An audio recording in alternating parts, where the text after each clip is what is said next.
मित्रो, आयुष्यामध्ये इतरांचं दुःख समजून घेणं आणि त्या दुःखावर उपाय सांगणं ही अतिशय महत्त्वाची गोष्ट असते. कारण काही आजार असे आहेत ते फक्त डॉक्टरांकडे गेल्यानंतर दूर होऊ शकतात, परंतु अशा काही समस्या असतात की डॉक्टरांकडे इलाज नसतो. अशाच एका प्रश्नाविषयी आज आपल्यासोबत मी बोलणार आहे. ते म्हणजे तासिका तत्वावर काम करणाऱ्या एका प्राध्यापकाची कहाणी मी तुम्हाला सांगणार आहे. आणि त्यातून त्यांना जे काही उपाय सुचवले ते सुद्धा याच्यातून फार उपकारक ठरणार आहेत आणि ते सर्वांसाठी उपकारक ठरणार आहेत. मित्र, एखादा व्यक्ती सेटनेट होतो, PhD पण करतो, MA ला चांगल्या पद्धतीचे त्याला मार्क मिळवलेले आहेत आणि हे सगळं कष्ट करून सगळं मिळवण्यामध्ये त्याचे जवळपास 25 वर्ष गेलेले आहेत. आणि 25 वर्ष जाऊन देखील अजून त्याला पगार मिळत नाही. तो तासिका तत्वावर आहे, काहीतरी पगार मिळतो पण तो दर महिन्याला मिळत नाही. अशा प्राध्यापकाने मला वेळ मागितला आणि सर, मला तुम्हाला काही बोलायचं आहे आणि मला त्याच्यातून काही मार्गदर्शन करा वगैरे असं त्याचं म्हणणं होतं. मी त्यांना सांगितलं काही हरकत नाही. तर मित्र, त्यांनी सांगितलेले दुःख आणि त्या दुःखावरचे उपाय ह्या संदर्भात आज आपण बोलूया. त्याचं काय म्हणणं होतं हे पहिल्यांदा बघू. हे केवळ एका CSB प्राध्यापकाचं दुःख नाही. ज्यांच्याकडं पुरेसा पैसा नाही, काहीतरी मजुरी करून जगतात, बेरोजगार आहेत, म्हणजे ज्यांच्याकडं पुरेसा पैसा नाही अशा सर्वांचं हे दुःख आहे सर्वसाधारणपणे यातलं. परंतु तो निमित्त आहे तो, आणि त्याचं जे काही बोलणं आहे ते बघूया. त्या अनुषंगानं सविस्तर चर्चा होईलच. त्याचं म्हणणं होतं की सर, मी जे काही कमवतो थोडेसे, त्याचं काही कौतुक नाही. कामातून जो मोबदला मिळतो त्याचं काही कौतुक उलट नाही, त्याच्याबद्दलच्या तक्रारी आणि करकरीच आहेत.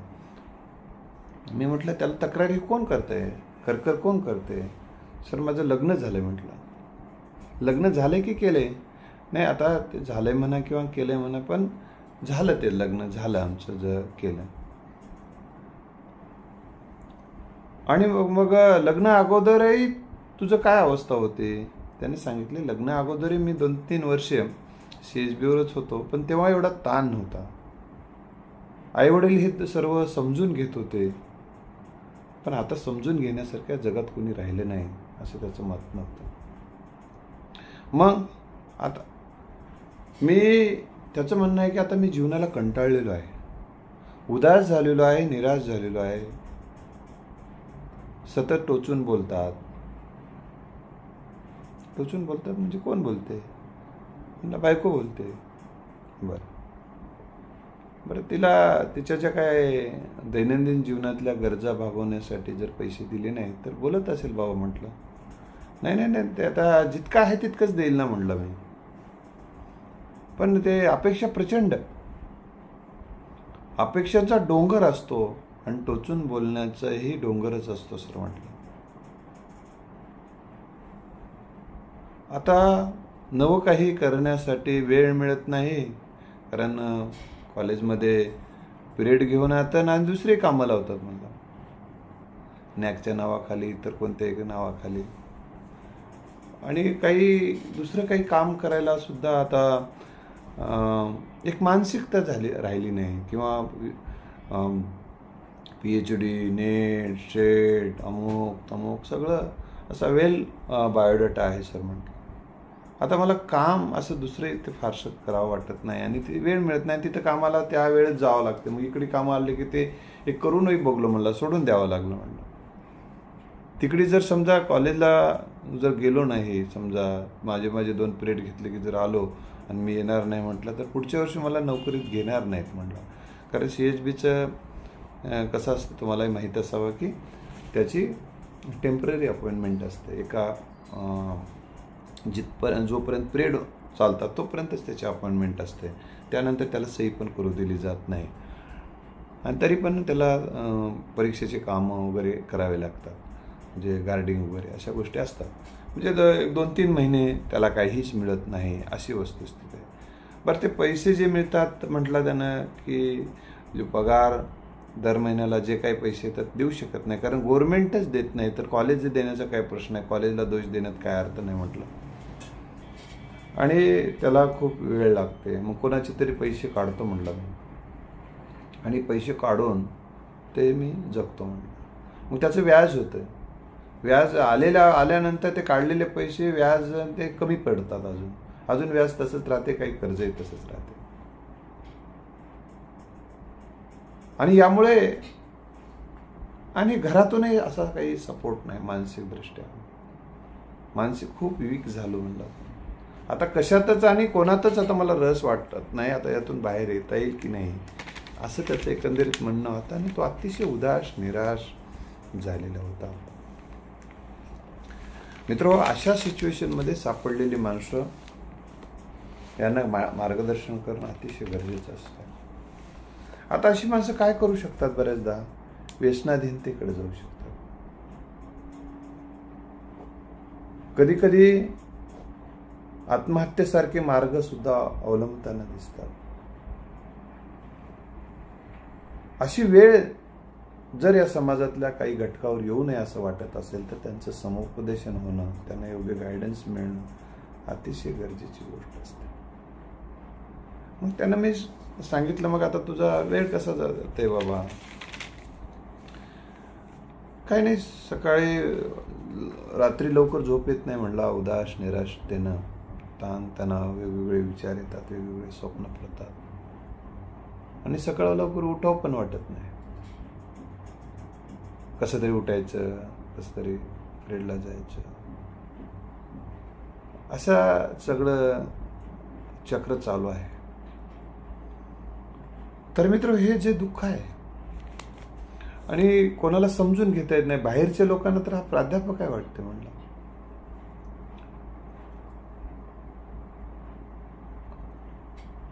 मित्र, याच्यातून काय मार्ग काढायचा? मी त्याला सांगितलं, पुढं कुठेतरी नोकरी परमनंट मिळेल आशा ठेव. कारण आशा जागृत ठेवणं हे पुढील वाटचालीचं एक इंधन असते, एक बळ असते, एक ऊर्जा असते.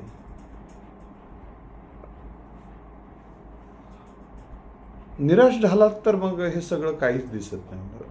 आशा तुम्हाला पुढचा रस्ताही दाखवते, पुढं काहीतरी चांगलं घडेल आहे याची जाणीव करून देते. अरे तुम्ही आशा सोडून दिली तर असं कसं होईल? हो सर, मला वाटते तसं की पुढं कुठेतरी नोकरी मिळेल परमनंट. अनेक CHBला मिळालीच ना म्हटलं. मी तसं घरी म्हटलं तर कुठं लागायला लागली, कुठं पैसे देणं होतात. सॉरी, तुझ्याकडे एवढे पैसे कुठं आहेत डोनेशन द्यायला? खरं आहे मित्रो, आज आश्चर्यकारक गोष्ट अशी आहे, 40 लाखापासून ते 90 लाख अशा आकडे, 30 लाख, कुठे 40 लाख, कुठं 20 लाख, ते पासून 90 लाखापर्यंत प्राध्यापकाचं डोनेशन झालेलं आहे. त्यानं म्हटलं, माझ्याकडे शेती नाही, माझ्याकडे आईवडील नाही, माझ्यासाठी एवढा पैसा कोण उपलब्ध करून देईल? असा एक विचार येतो. आणि असं वाटते काही संस्था आहेत ज्या संस्थेमध्ये या पैशाशिवाय नोकरी मिळते. असं जर मी घरी सांगितलं तर ते त्यांचं असं म्हणणं आहे की कोण तुला फुकट घ्यायला गेले, कोण तुला फुकट घ्यायला? कोण बोलते असं? बायको बोलते म्हणून. अरे तू रे? हो सर, अरे तू रे. अरे हे अतिशय वेदनादायी गोष्ट आहे. कारण एखादा आर्थिकदृष्ट्या विकलांग झालेल्या माणसाला त्याला सपोर्ट देणं, त्याला सन्मान देणं, त्याला आशा दाखवणं ही गरजेची गोष्ट असते. पण त्याचा असा सातत्यानं अपमानित करणं, त्याला उदास निराश करणं, जखमेवर मीठ टाकणं खरं तर ही अतिशय वेदनादायी गोष्ट आहे. किंवा आणि संसाराची जबाबदारी ही काही एकट्याची नसते. संसाराची जबाबदारी ही दोघांची असते. याची जाणीव बऱ्याच जणाला नसते. जे काही कमवायचं ते फक्त पुरुषांनी कमवायचं, अशा पद्धतीची एक मानसिकता या देशामध्ये घडल्यामुळं असं हे सगळं घडताना दिसतं. काही काही ठिकाणी दोघंही नवरा बायको काही ना काही कमवतात, एकमेकाला सपोर्ट करतात, एकमेकाला समजून घेतात, आहे त्या सिच्युएशनमधून मार्ग काढतात आणि त्यातून पुढं वाटचाल करत राहतात. असे काही आयडियल कुटुंब आहेत. तर ह्या सगळ्या सिच्युएशनमध्ये त्याला मी सांगितलं मग आता याला एक पर्याय आहे. तुम्ही एखाद्या वृत्तपत्रामध्ये, त्याचं मराठी आहे, त्यांना मी म्हटलं तुम्ही एखाद्या मराठी वृत्तपत्रात, माझे काही मित्र आहेत संपादक आणि त्यांनी सुद्धा मला सांगितलेलं आहे, तर एखाद्या मराठी वृत्तपत्रामध्ये तुम्ही प्रूफ रीडरचं जर काम केलं, वृत्तपत्रात तिथं मदत केली तर एक 8-10 हजार रुपये तुम्हाला मिळू शकतो. मार्ग नाही असं नाही, 8-10 हजार रुपये मिळू शकतात, दर महिन्याला पैसे देतील, मी सांगू शकतो त्यांना सांगितलं आणि ते देतो म्हणून मला त्यांनी बोललेलं आहे. ते अशा शोधात आहेत. त्याला जरा बरं वाटलं. त्याला मी अजून एक सांगितलं मार्ग, की बाबा अनेक लेखक पुस्तक लिहितात, अनेक जणांचे वेगवेगळे लेखन असते, ते लेखन तपासून देण्यासाठी सुद्धा पैसे मिळतात. असे आमचे काही मित्र आहेत, हे काम करून पैसे कमवतात. मग त्याला म्हणलं हा एक मार्ग आहे. तो असं त्या काय झाले त्याला मार्गच दिसत नाहीये त्या सगळ्या उदास निराश वातावरणामध्ये. त्याला हाही एक मार्ग त्याला बरा वाटला. मी त्या व्यक्तीचं नाव सांगितलं त्याला आणि तिथे जाऊ शकतो असं सांगितलं. त्यांनामुळे इथं पत्रकारितेमध्ये थोडं पैसे मिळतात, म्हणजे ऑफिसमध्ये काम करून प्रूफ रीडर, म्हणजे ते वृत्तपत्रात ज्या बातम्या येतात त्या टाईप होतात, त्याचं जे शुद्धलेखन तपासायचं असते त्याचं काम आहे. त्याला 8 ते 10 हजार रुपये देतो म्हणून सांगितलेलं आहे असं त्यांना मी सांगितलं. त्याला बरं वाटलं तेवढंच. मित्र, असं काहीतरी मार्ग आहेत. दुसरा त्याला एक मार्ग सांगितला मी, की बाबा की लेखक आणि इतर लेखकाची जी पुस्तकं असतात, तुम्ही हे प्रकाशकांना भेटा. काही प्रकाशक नांदेडमध्ये माझे मित्र आहेत, त्यांच्याकडे वेगवेगळी पुस्तकं येतात, तर त्याच्या तपासणीचं काम सुद्धा तुम्हाला मिळू शकते. एक पेज तपासायला किमान 20 ते 40 रुपये मिळतात. कोणी त्याच्यापेक्षाही जास्त घेतात. एक 100 पेज जर तुम्ही रोज तपासलं, 40 प्रमाणे मिळालं, तर यातही एक 4-1 हजार रुपये तुम्हाला मिळू शकतो. अशा पद्धतीचे इन्कम तुम्हाला कमवू शकतो. त्याच्या आशा अधिक पल्लवित झाल्या. ठीक आहे, रोज तेवढे होणार नाही, जितके होतील तेवढे होतील. रोज काम लागणार नाही ते वस्तुस्थिती आहे. पण एक 1000 रुपये जरी रोज या निमित्त या कामातून सरासरी पडले तर हाही एक मार्ग आहे. त्याला सांगितलं, त्याला याचंही बरं वाटलं. त्यासाठी तुम्हाला व्याकरणवर जरा कमांड मिळवावं लागेल अजून. त्याचबरोबर दुसरी एक महत्त्वाची गोष्ट म्हणजे जे व्याकरणाच्या जे शुद्ध लेखनाचे जे नियम आहेत, ते नियम जरा चांगले अद्ययावत केले तर हे टेक्निक जरा समजून घेतलं तर काही अवघड नाही ते. हो नाही सर, करू शकतो म्हटलं. हा एक मार्ग त्याला मी सांगितला. आणखीन एक मार्ग त्याला मी सांगितला की काही लोक श्रीमंत असतात आणि त्यांना काही गोष्टी त्यांचं जर लेखन, त्यांचं काही साहित्यिक आहेत, तर किंवा ते साहित्यिक त्यांचे अनुभव सांगतात ते आपण लिहायचे, त्यांचे विचार सांगतात ते आपण लिहायचे. असे लेखनिक म्हणून सुद्धा तुम्ही काम करू शकता. असेही काही लोकांकडे काम आहे आणि मिळू शकते. त्याचा मात्र शोध घ्यावा लागतं. हे मला जसे 2 गोष्टी माहीत होत्या, ते लेखनिक म्हणून काम करता येते, परंतु याचा पत्ता मला अजून मी काही कधी शोध घेतला नाही. फक्त हे मला माहिती आहे, तेवढं सांगतो म्हटलं. पण हे आपल्याला शोधता येतील म्हणलं. आपण बघूया, चर्चा करू. पण आत्ताच मला त्याचं नाव सांगता येणार नाही कोणाचं, असं त्याला सांगितलं, स्पष्ट खरं सांगितलं पाहिजे. कारण कसं असते, कोणत्याही एखादा डॉक्टरकडे एखादा विलाज दिला, ही गोळी पाहिजे, तर तो गोळी मागेल ना लवकर, तर कुठली नसेल तर नाही. आहे म्हणून सांगता येत नाही, आहे तर द्या साहेब म्हणते, आहे म्हणून पुन्हा नाही म्हणून सांगता येत नाही. तसं मी त्याला सांगितलं की याचा आपण शोध घेऊ. असं एक काय मिळते की ते साहित्यिक त्यांचे विचार सांगतात, अनुभव सांगतात, ते आपण लिहायचं. हे लेखनिक म्हणून काम मिळालं तर त्यालाही काही मानधन मिळू शकते. हाही वेळ आपल्याला द्यावा लागेल. आता जितका वेळ मिळेल तेव्हा त्या वेळात जाता येईल. हे काही पूर्ण ड्युटी नसते. असं कुठल्या ड्युटी केलं तर तुम्हाला ही ड्युटी नाही. त्यांचा वेळ घेऊन तुम्ही इतर काही पैसे तुम्हाला मिळू शकतात. असा एक पर्याय मी त्यांना सांगितलं. दुसरा एक पर्याय आहे, तुम्हाला म्हटलं की LIC एजंट म्हणून. त्याचं एक थोडंसं ट्रेनिंग असतं. LIC एजंट म्हणूनही काही आमचे मित्र म्हणजे CSBवर काम करतात, ते काम करतात. त्याच्यातूनही तुम्हाला काही पैसे मिळतात. लोकांना LICचं महत्त्व सांगणं, बचतीचं महत्त्व सांगणं. तुम्ही याच्यातूनही काही मार्ग, तुम्ही जिथं सातत्यानं टोचवून बोललं जातं, तुम्हाला तिथंच तुम्ही थांबता. त्यापेक्षा अशा कामात पडा ना म्हटलं. हां, तेही आहे सर म्हणलं. कमीत कमी तुम्ही तिथं वेळ द्या आणि जास्तीत जास्त तुम्ही पैसे कमवण्यात वेळ द्या. म्हणजे त्याच्यातून हळूहळू जसा पैसा यायला लागेल तसं ते वातावरण दूर व्हायला लागेल. असं मी सांगितलं. LIC म्हणून सुद्धा काम तुम्हाला करता येऊ शकते. हा एक मार्ग तुम्हाला सांगता येऊ शकतो. दुसरी गोष्ट तुम्हाला सांगतो की त्याला अजून एक मार्ग सांगितला का, अनेक लोक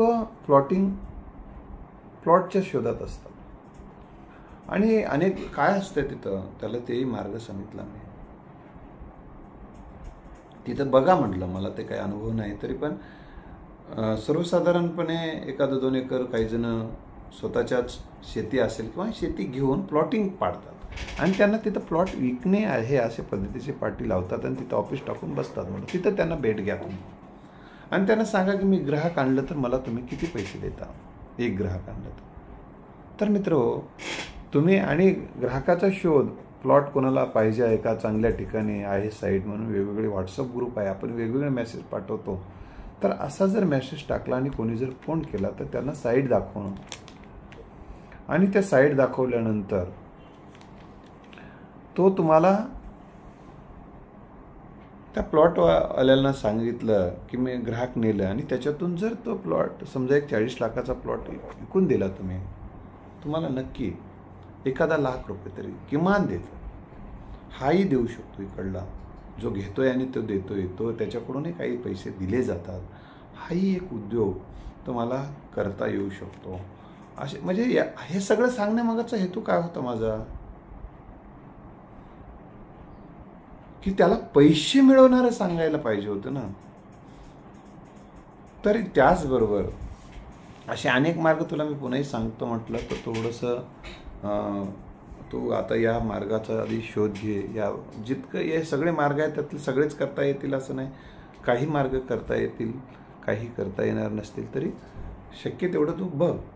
आणि एखादा प्लॉट ज्याला पाहिजे असेल किंवा ज्यांचा प्लॉट विकून द्यायचा असेल तशी एक जाहिरात कर म्हटलं तर माझ्याशी संपर्क करा. अशा पद्धतीचा एक उद्योग तुला छानपैकी एक करता येऊ शकतो. यासाठी फारसे काही हे लागणार नाही, फक्त ते दाखवून देणं काम असते. आणि त्यांना सांगायचं किंवा लिगली जे डॉक्युमेंटेशन आहे ते तुम्ही तपासून घ्या. येणे लेआउट वगैरे ज्या काही गोष्टी असतात त्याला मी तेही गोष्टी सांगितल्या. आणि मग त्यानं त्याच्यात तुझा काही रिस्पॉन्सिबिलिटी नाही. त्यानं बनवून सांगत होता की बाबा मला सर याच्यातून काही प्रॉब्लेम येणार. प्रॉब्लेम येणार नाही त्याची तुला काळजी घ्यावीच लागेल. कारण प्रॉब्लेम हे जीवनामध्ये प्रॉब्लेम नाहीत असं काहीच नाही. सगळीकडे प्रॉब्लेम असतात. प्रॉब्लेम सोडवत सोडत जगणं म्हणजे जीवन आहे. प्रॉब्लेम कोणाचेच संपले याचा अर्थ तुम्ही उद्या प्राध्यापक पूर्ण वेळ प्राध्यापक झालात तरी प्रॉब्लेम नाहीत असं म्हणता येणार नाही. प्रॉब्लेम हे राहणारच आहे. प्रॉब्लेम सोडवणे ते समंजसपणानं सोडवणे, शहाणपणाने सोडवत पुढं जाणे, संयम ठेवणे, धीर ठेवणे, आशा न सोडणे हे त्याचे काही उपयोग आहे. त्या पद्धतीनं लोक काम करतात. पण तसं काम करत पुढं वाटचाल करावी लागेल असं त्याला सांगितल्यानंतर त्याचबरोबर तुला तुझं मानसिकदृष्ट्या चांगलं राहण्यासाठी आज जे उभं चिंता करत बसतोस ना, जेव्हा वेळ मिळते तेव्हा चांगले ग्रंथ वाचायचे.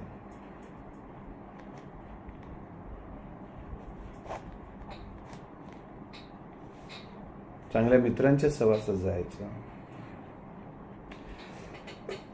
चांगल्या व्यक्तीचं मार्गदर्शन घेत राहायचं आणि त्यांना आपला हा प्रॉब्लेम सांगायचा आणि त्याच्यातून मार्गही काढता येऊ शकते.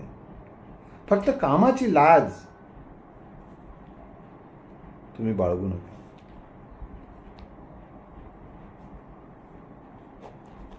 कामाची लाज बाळगू नये. इम्प्रेशन बऱ्याच जणांना वाटतं की आपण प्राध्यापक आहोत, मग हे जर CSBचे प्राध्यापक आहोत आणि ह्या जर कामं जर केले तर आपलं इम्प्रेशन डाऊन होईल असं काही जणांच्या मत असते. त्याच्याही मनामध्ये तसं होतं.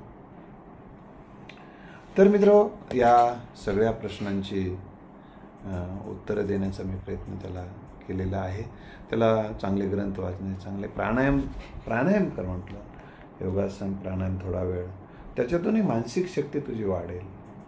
तुझे मानसिकदृष्ट्या वीक झालेलं आहेस ते प्राणायाम, योगासन, ध्यान करणे, सकाळी पहाटे उठत जा म्हटलं, फिरायलाच जा. इथं घरामध्येच उठल्या उठल्या भांडणं करत बसण्यापेक्षा बाहेर जर तू पडलास आणि त्याच्यातून हा एक उद्योग तुला करता येऊ शकतो. हा एक उद्योग करायला एक मानसिक बळ मिळते म्हटलं त्याला. प्राणायाम, ध्यान, योगासन, एखादा तास निसर्गाच्या रम्य वातावरण फिर. मग ह्या सगळ्या गोष्टीचं त्याला नक्की त्याला लक्षात आलं की खरंच ह्या गोष्टी आपण करणं गरजेचं आहे. आपलं काही चुकतंय. मी म्हटलं तुझं काही चुकतं की नाही? ठीक आहे, मला दुसरे त्यांच्या तक्रारी सांगल्या. हो सर म्हणलं, आता मी पण काही पण बोलतो म्हणलं, ते पण काय बोलतात, मी पण काय बोलतो. तर आता हे लक्षात ठेव म्हटलं की त्यांचा फार मोठा अपेक्षाभंग झालेला आहे. पहिल्यांदा काय अपेक्षाभंग झालेला आहे?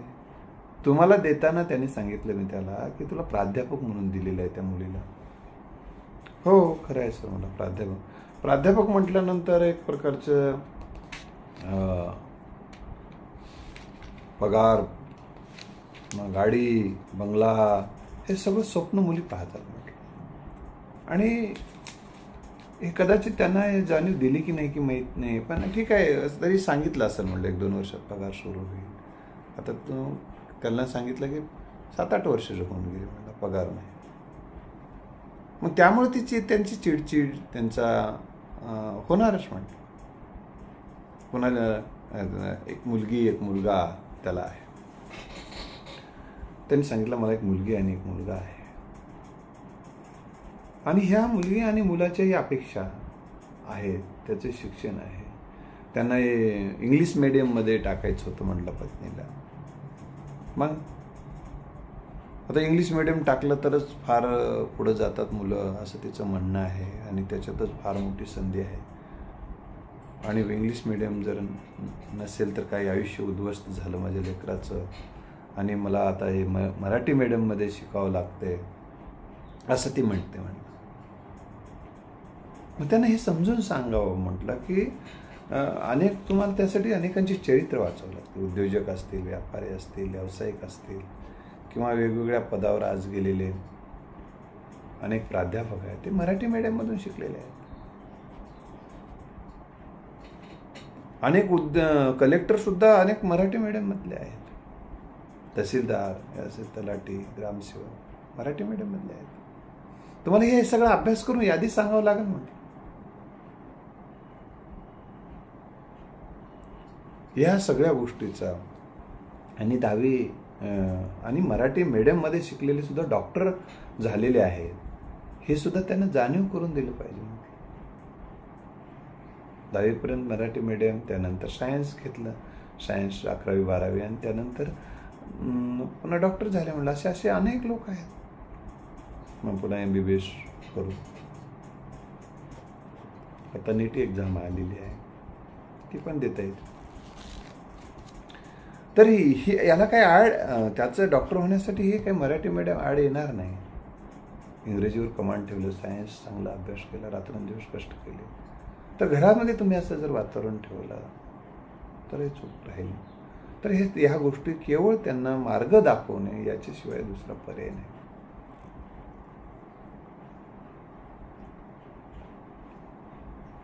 आणि त्यांना सांगितलं तुझी पत्नी काय करते बाबा? ती काहीच करत नाही, मला घरातच बसून राहते. असं म्हणू नको, घरात बसूनच राहते नाही, तिचे काम करावं लागतं घरात, तिचे कामाचं मोल तू जाण. असं घरात बसून राहते, तिचं काही काम नाही असं जे बोलतं, यामुळे सुद्धा कारण काय होतं माणसाच्या आयुष्यामध्ये, तुम्ही त्यांच्या कामाचं कौतुक केलं नाही, तुमच्या कामाचं ते कौतुक करत नाहीत. हा व्यवहार आहे. आणि तुला सांगितलं बाबा, आई वडील, बहीण, भाऊ हे असे काही प्रेमाचे जर नाते सोडले तर बाकीचा सगळा व्यवहार आहे. आपली मुलगी जर सोडलं तर बाकी मुलगा, मुलगी, आई, वडील हे जर सोडले तर बाकीचे लोक तुमचा हा व्यवहार आहे, तुमच्याकडे व्यवहाराच्या नुसार राहतात. तर तुम्हाला मी सांगितलं की त्याला बाबा तू पण तिचं कौतुक करत जा. हां सर म्हटलं, तिथं थोडं माझं चुकते. हे चूक मान्य करणं अतिशय गरजेचं आहे. तिच्या कामाचं तू काही करत नाही, घरी बसून राहत, तर अजून तिचं कौतुक करत थोडंसं. त्याला सांगितलं, म्हणजे माझे व्हिडिओ आहे ते पत्नीचं कौतुक कसं करावं या विषयावर, तू ते ऐक. तर तिच्या कामाचं कौतुक कर. तिलाही काही घरी बसल्या बसल्या काही उद्योग लावता येते का ते बघ. शिलाई मशीनचं प्रशिक्षण घेता येईल, ते घरच्या घरी ते करता येईल. आणि असे घरी बसून करण्याचे उद्योग अनेक आहेत. तर त्या संदर्भामध्ये पुन्हा तुला मी सांगेल पुढच्या भेटीत. म्हटलं ते काय काय उद्योग घरी बसून करता येऊ शकतात. एवढं आज ठीक आहे. त्याला या सगळ्या गोष्टीचा एवढा आनंद झाला. सर नक्की म्हटलं, आता मला काहीतरी मार्ग दिसायला लागले. आणि त्याला सांगितलं करिअरच्या अनेक संधी, करिअरच्या संधी नावाचं पुस्तक मार्केटमध्ये उपलब्ध आहे. कोणकोणत्या संधी असतात, कशा आर्थिक विकासाचे काय मार्ग आहेत, याविषयी पुस्तक वाचायचं. जो प्रश्न आहे आणि त्याच्यातून मी जर एवढं साधारण काही गोष्टी सांगितल्या, म्हटलं तुला अजून काही मार्ग चांगले सापडू शकतात. हेच मार्ग नाही, अनेक मार्ग सापडू शकतात. त्या मार्गाचा अवलंब करा आणि तू आता फक्त मार्गावर लक्ष केंद्रित कर. आणि तोंडामध्ये साखर, डोक्यावर बर्फ ठेवा आणि पायामध्ये भिंगरी असू दे. सगळं ॲक्टिवनेस वाढवतो. असं झोपून आणि उदास होऊन निराश होऊन घरात पडून राहू नको. उगा आलं की पडून राहायचं, वाद करत राहायचं, याच्यात काही फायदा राहणार नाही. तर तू जास्तीत काय करता येईल, अजून कसा पैसा तुला कमवता येईल, या दिशेने प्रयत्न कर. चांगलं बोल, गोड बोल. सासरवाडीच्या लोकांचं कौतुक कर. हो ते चुकतं. आता ती याला म्हटली की तू माझ्या मुळावर, तू माझ्यासाठीच तुला जन्मात घातला होता काय. ती म्हणली की तूही तिला तसंच बोलतोस. हो तसंच आहे म्हटलं आमचं. असं सगळं हे युद्ध थांबवणं, युद्धातून कोणाचाच फायदा झालेला नाही. हा जगाचा इतिहास आहे. वादातून कोणाचा फायदा होत नाही, भांडणातून कोणाचा फायदा होत नाही. समंजसपणानं, शहाणपणानं जितकं होईल तितकं ॲडजस्टमेंट करण्यामुळंच फायदा होऊ शकेल. त्यामुळे तोंडात साखर ठेव, डोक्यावर बर्फ ठेव आणि ॲक्टिव्ह हो, काम करत राहा. सातत्यानं सगळ्यांना चांगलं बोल आणि ह्या सगळ्या गोष्टीचा जर नक्की वापर करा. आणि अजून तुला जर काही प्रश्न वाटले, समस्या वाटले, उदास वाटलं तर परत मला तू फोन कर, भेट येऊन. जेव्हा सांगितलं त्याला बरं वाटलं. सांगायला कोणाला कुठेतरी माणसाला दुःख सांगणं. आणि मी त्याला सांगितलं की कधी कधी काय होतं की आपण कोणाला सांगितलं तर तो दुसऱ्याला सांगेल वाटलं. तर मी त्याला सांगितलं 100% तुला गॅरंटी देतो, मी तुला कुठंच नाव सांगणार नाही, तुझ्याबद्दल कुठेही काही वाच्यता करणार नाही. कारण हे समुपदेशन करताना मी हे पथ्य पाळतो म्हटलं की कुठल्याच व्यक्तीचं कधीच माझ्या हा विषय जरी मी हाताळतो असलो तरी कोणाचंच नाव घेत नाही म्हटलं, असा विषय सांगतो. बरं सर म्हटलं, ते तुझं सगळं काही मी पोटात ठेवेल आणि त्यामुळे तू ते पण काळजी करू नको की सर आता कोणाला काही बोलतील का वगैरे. अजिबात कोणाला काही बोलायचा विषय नाही म्हटलं. हा हे दुःख आहे म्हटलं, कोणी आपलं दुःख आपल्यासोबत सांगते त्याचं जाहीर वाच्यता करणं हे का मी काय राजकीय लीडर नाही म्हटलं. काही राजकीय लीडर करतात ते. एखादा व्यक्ती आपल्याला खाजगीमध्ये एखादं दुःख सांगितलं असेल, एखाद्या डोळ्यात पाणी पण आलेलं असू शकते, येते दुःख सांगताना. मानव म्हणताना काही लोक त्याचं भांडवल जाहीर व्यासपीठावरून असा मला व्यक्ती भेटला, असं सांगितला वगैरे वगैरे असं असू दे, आपल्याला तो विषय नाही म्हटलं. चला परत कधी भेटूया आणि शांत राहा. कधी काय वाटेल तर फोन लाव, तुझे मित्राशी संपर्कात राहा, मित्राशी बोलत राहा, जे काही नातेवाईक आहेत त्यांच्याशी थोडा वेळ बोलत राहा, जे तुला समजून घेतात त्याच्याशी बोलत राहा. तुझे जे काही गुरुजन आहेत, तुला जे शिकवलेले आहेत MAला BAला, ते जर गुरु असले तर त्यांच्याशी थोडं बोल. सगळ्यांना जितकं शक्य आहे तेवढं चांगलं, ज्या व्यक्ती तुला समजून घेऊ त्याच्याशी बोलत राहा. असं न बोलताच थांबू नको, तर बरं वाटतं, जरा वातावरण चेंज होऊ शकतं. मित्रो, हा भाग तुम्हाला जर आवडला असेल तर पुढच्या भागात काही प्रश्न आहेत त्याच्या मनातले, ते सगळेच प्रश्नांचे उत्तर मी आज काही देणार नाही. बाकीचे काही प्रश्न आहेत त्यांनी मला एक कागदावरच लिहून दिलं होतं. असं सगळं ते कागदावरचं इथं काही वाचून दाखवणं ते हे नाही, पण प्रश्न जे काय आहेत ते मी पुढच्या भागामध्ये सांगणार आहे. धन्यवाद.